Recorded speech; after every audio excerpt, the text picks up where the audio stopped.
We're sitting in the 10th row back of a theatre. Our gaze is directed to the left side of the stage, to a gap between the proscenium and the curtain through which we can see, as the camera zooms in, the silhouette of a man. He seems to be arguing animatedly. But before we can deduce more, the soft ambient lighting fades and the band begins to play. So we turn our attention to the center of the stage. The spotlight clicks on, and to a great burst of applause through the curtain steps Flip Wilson. The surrounding din subsides, and Flip begins his monologue. I spent last weekend at a friend's house upstate, way out of town. Lovely place. Saturday morning, I get up early, the birds are singing. It's a gorgeous day, so I think I'll go for a walk. After I've been walking for about, half an hour, I come around a bend in the road and I see up ahead of me an expensive SUV come to a halt under a tree. I see this well-dressed guy get out and walk around and goes over to what looks like a pile of garbage. And he kind of pushes it with his foot. And he waits a second or two, and then he gives it another harder push. And the garbage moves. He says to it very loudly, "Hey you, get up, come on, get up." And slowly the garbage comes to life. It's a bum trying to wake up. Rubbing his eyes and straightening his jacket, he stands up and pulls a bit of straw out of his hair. And the SUV guy says, "Come on, you gotta move. This is private property. It's my land and I don't want you here." And the bum, still squinting in the light, says, "Your land? Your land? What makes it your land?" And the guy replies, "It is my land." And so the bum moves a little closer and he says, "Where'd you get this land from?" And the guy says, "If you must know, I got it from my daddy. He left it me." And the bum kind of sneers a little and he says, "Yeah? And where'd he get it?" And the guy says he got it from his daddy. And so the bum says, and where did he get it?" And the guy says, "He fought for it." And so the bum, drawing himself up, eyeball to eyeball, says, "That sounds fair enough. I'll fight you for it." And now, ladies and gentlemen, I'd like to give you Black Dick and Bet. We are silent witnesses in a dark and silent street. The street lamps indicate obedient, dreary houses. We see no one. Turning, we realize we're at the foot of a fortress-like building. Cloud obscures a full moon. The building vignettes away in the gloom above. With a faint hum, a black sedan, a Citroën, arrives. It draws to a halt in the shadow of a wall. After some moments, we're able to discern dark figures flitting across the lighter parts. They come to the base of the building. A man and a woman, completely black from head to toe, and very live. As a necessary first step in their attempt to scale the building, they set up a musical work, a standing wave with whose energy they will be successful. The woman appears to whirl something. It's whirring. And their voices are on the edge of our hearing. But with crampons on their hands and feet, they begin their ascent. We await them at the top of the building. When they reach the top, they are very exerted. They rest up for a while, catching their breath. It is still quite dark, but we notice certain things, such as the woman seems to be in charge at this time, and she seems a little older, more mature. The man smiles a lot. He has teeth like Warren Beatty. They enter the building. We follow their progress. They are going to work their way to the center of the building, to the inner sanctum, where they know the black box will be. They pass through various security systems, successfully evading them. And however, now, outside the innermost room, the vault where the black box is kept, they pause. They're quiet. They compose themselves. Black Dick wears an outfit like an astronaut's jacket, from which he takes all his tools and devices, over pants like a mime tights. He's totally black. We discover later his clothes are iridescent dark green, and he wears a pointy hat. It is with this that he will deal with the box. Bet, Elizabeth, is similarly dressed, though she favors dark purple. In a suitable state of mind, Dick begins the final steps to acquire the box. We see it through a small circular window. It has the capacity to note disturbance in its environment, the presence of strangers. It stands in the center of a room in full view. Using his hat, the curious sighting ritual, Dick succeeds in confounding the box, and at the appropriate time, he walks in, removes the box, which now meekly allows this, walks out and closes the door. It is neither heavy nor large. In fact, it isn't a box, it's kind of a tetrahedron. They make their way back through the building. As they go through spaces that were in a virgin state before, they erase their tracks by walking backwards. Only the path of the box remains. They come to the roof again. It's a tense moment on the roof. It's the climax of their escapade.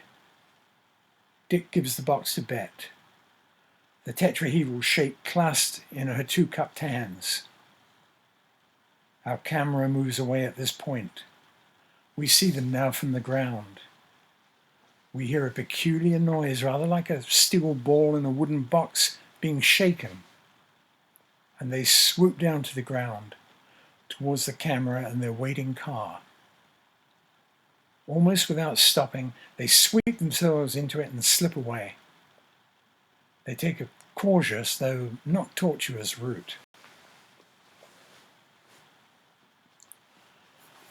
The sun is about to break over a hill. Dick is completing some alignments with the black box in preparation for his first encounter with it. It rests upon a plain tree trunk which is roughly the shape of a pentagram. Bet is taking things out of the car, bulky things, a tent, utensils.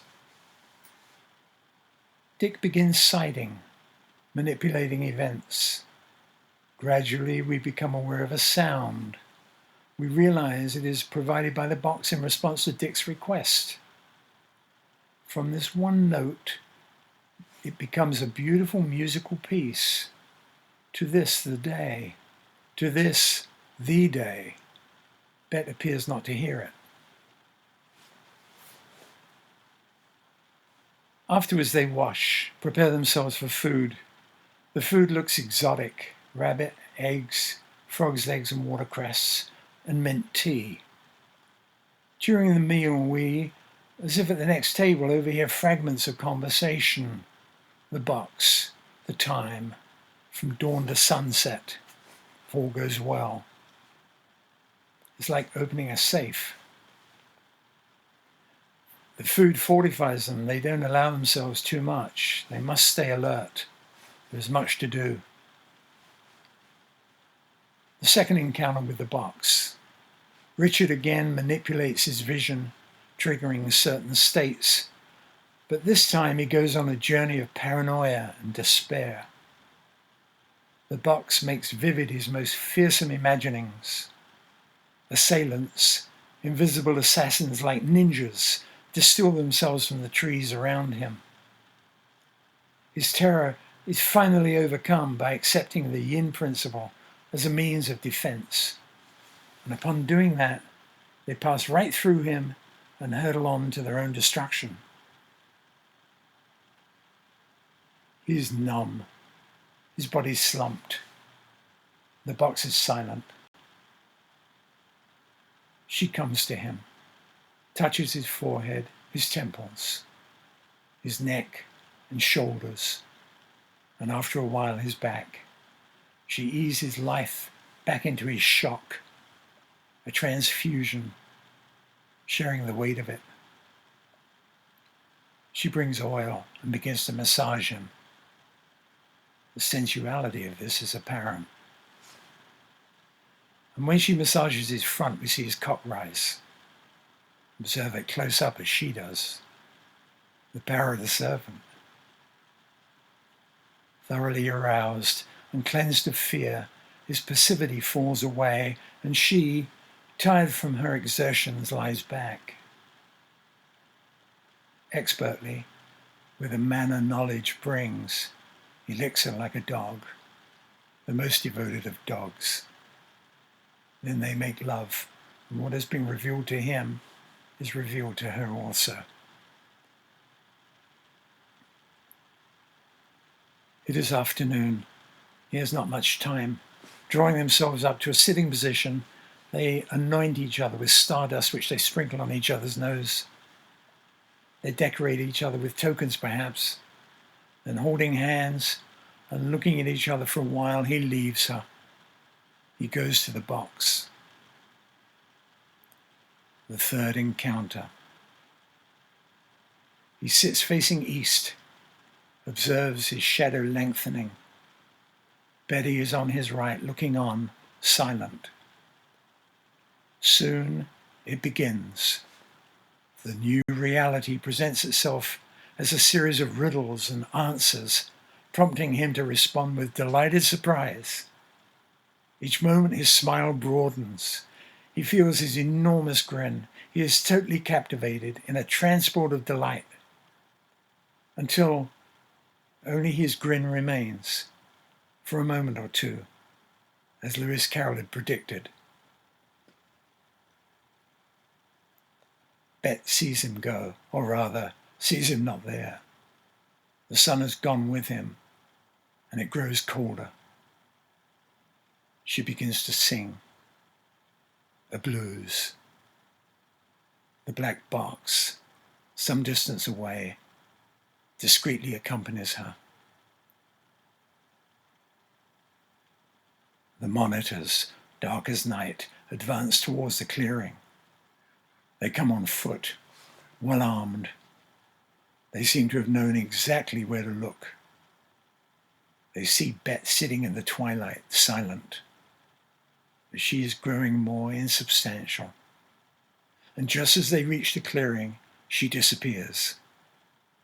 They quickly spray her with intensifier, but it's too late. She's gone too. The interrogation of the box. The monitors try to track the foxes, though they know, Heisenberg's observer effect, that each attempt they make will erase what they seek.